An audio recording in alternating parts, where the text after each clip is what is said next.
What's up, everybody? Mike Anderson here, 603, tuning in as always. I come today with a story that resonates deep in my heart. It's a tough story. It's a real life experience, and it's my first experience with firsthand death.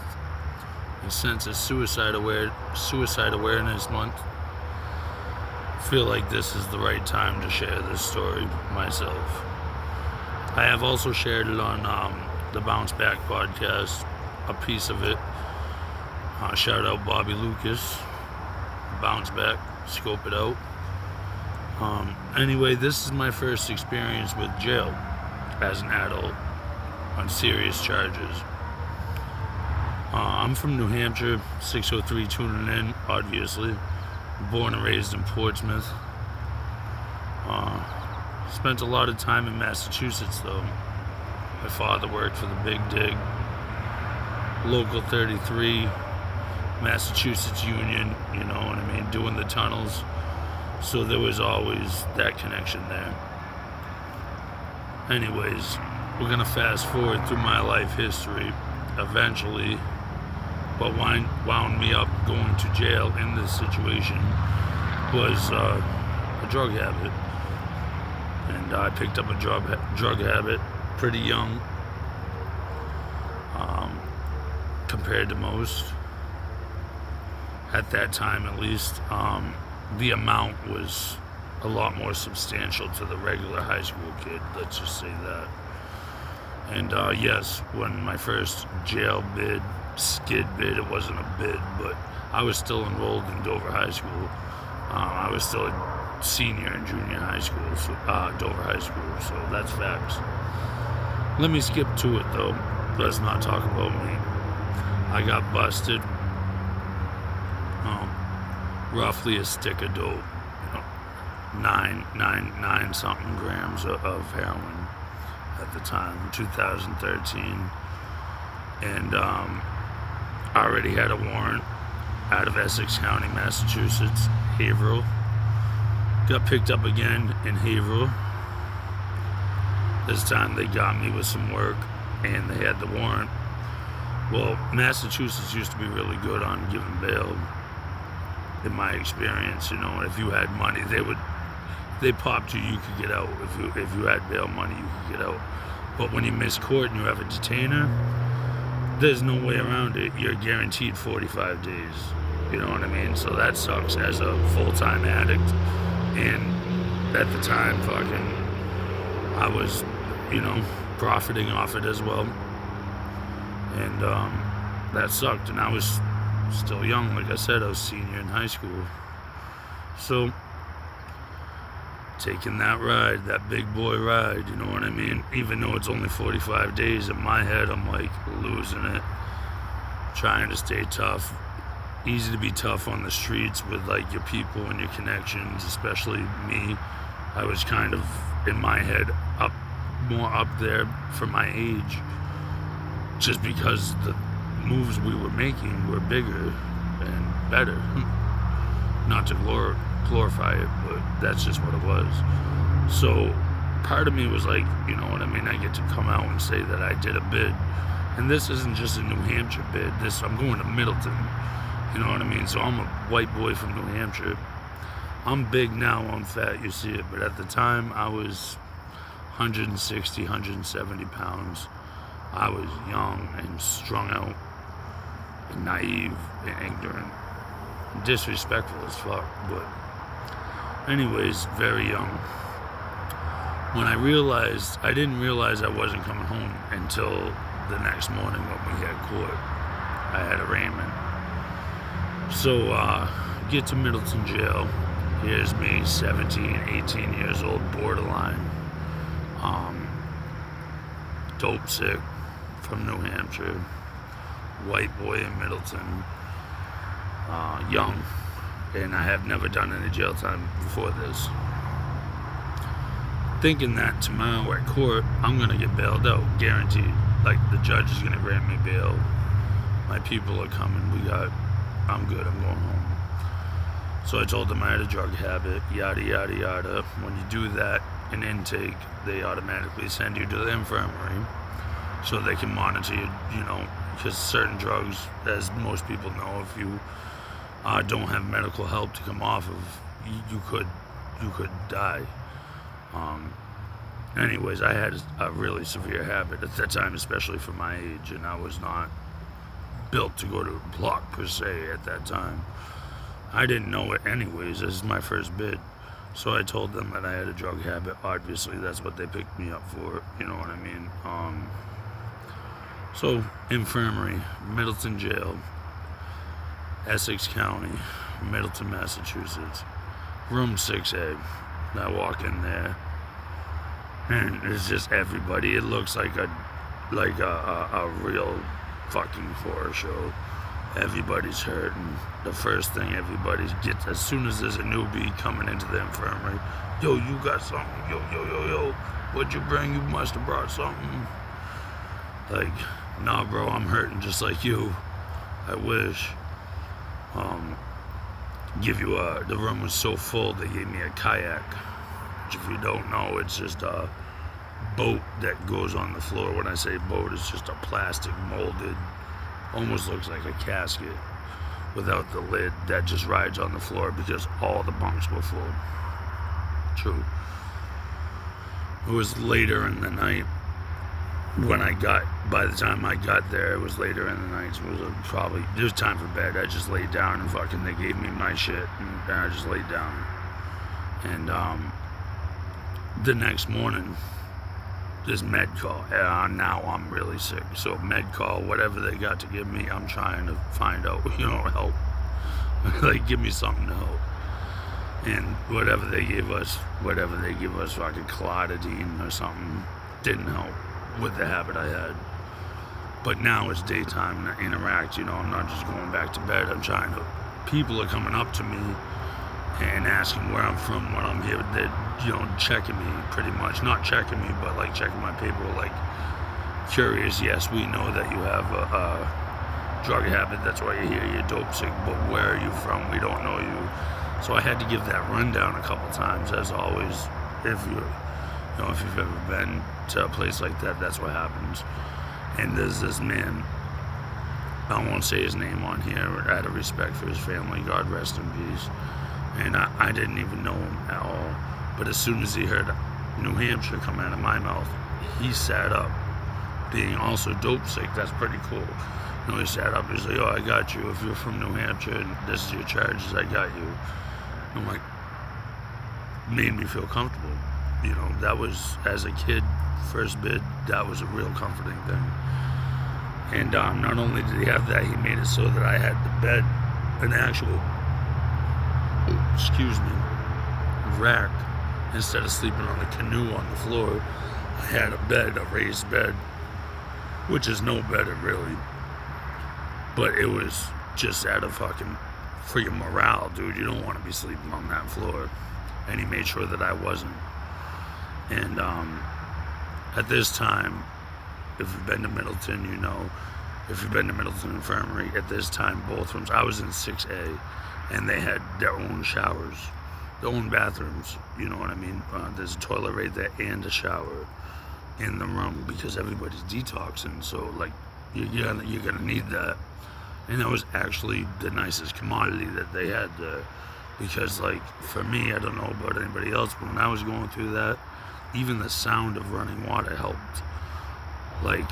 Even if somebody else was in the shower, I could still hear the running water from my bed, and that helped. Word. So, that was nice. Anyway, that's my first full day. Not making friends, but getting comfortable. Everybody knows me, where I'm from, and we're all going through it, so we'll talk for a little bit, shoot the shit, but then there's periods of time where people are just trying to chill, because we're not feeling good.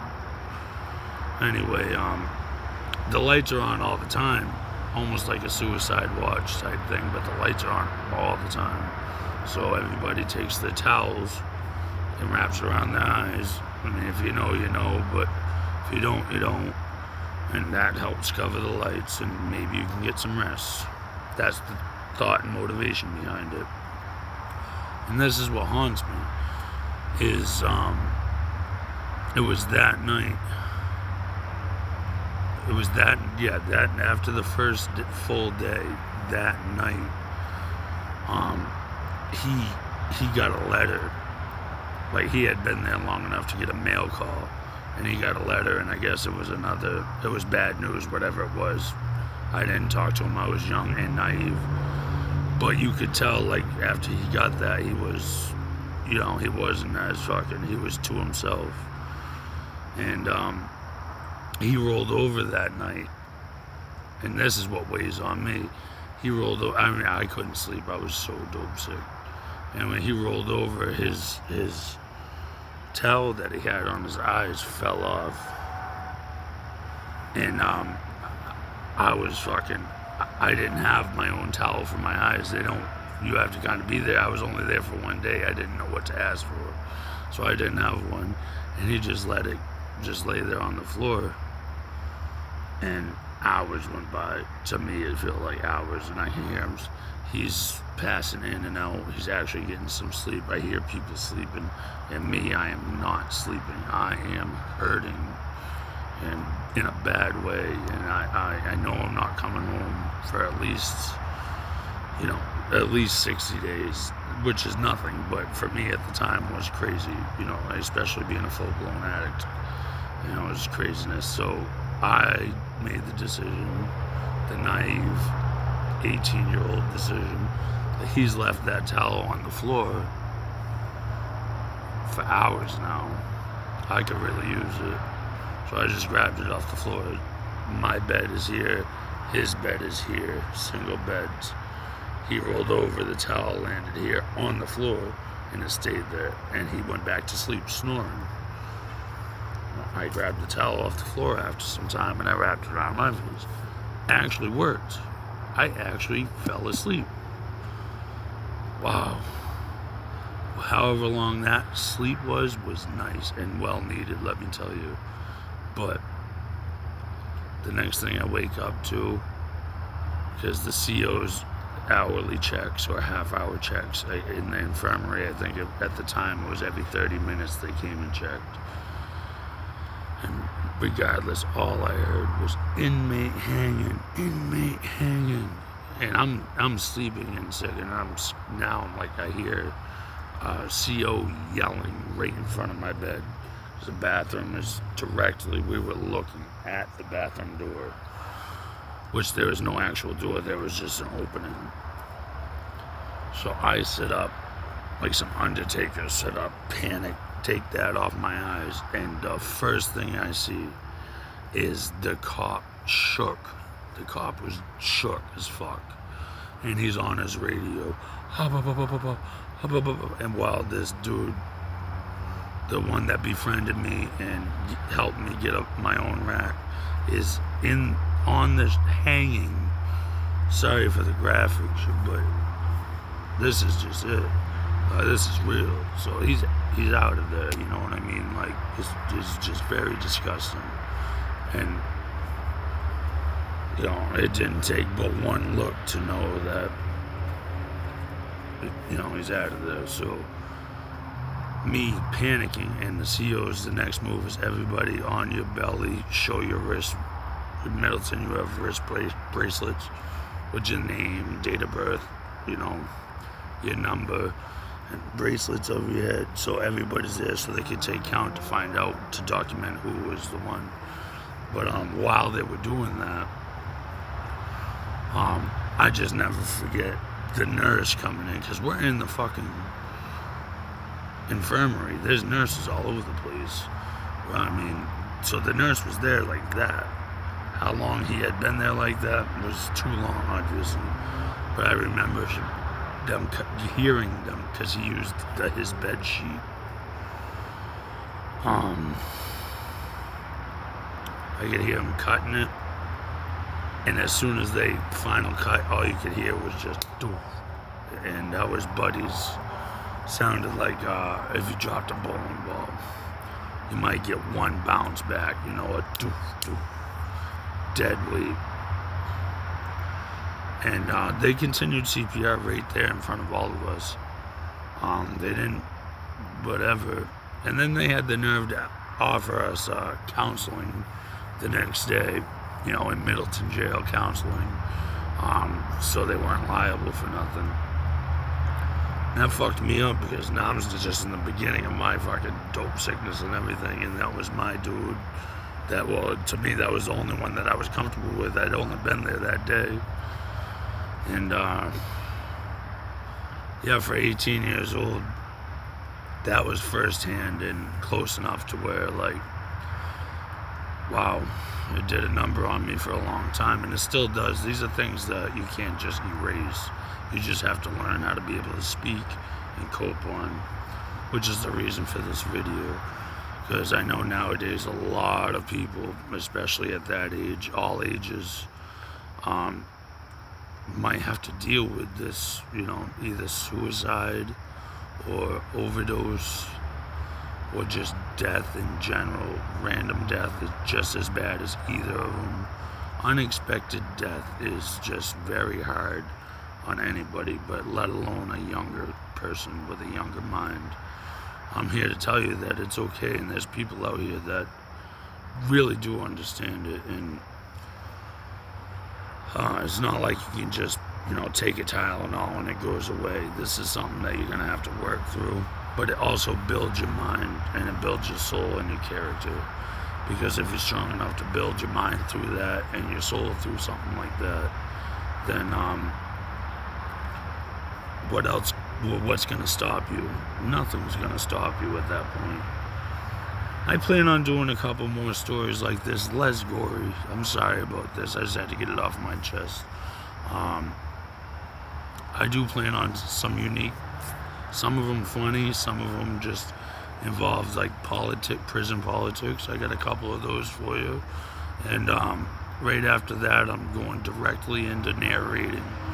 We're gonna be narrating mystery stories, scary stories, disappearances, unsolved, going into maybe rabbit holes of conspiracy theories, government cover-ups, things like that. Let me know in the comments below what you would like me to narrate and or what you would like me to start research on. I've done a lot of research on a lot of things, but there might be some stuff that I need catching up on. Let your boy know. Mike Anderson, 603, tuning in. I love you guys to death. Thank you for everything. Peace.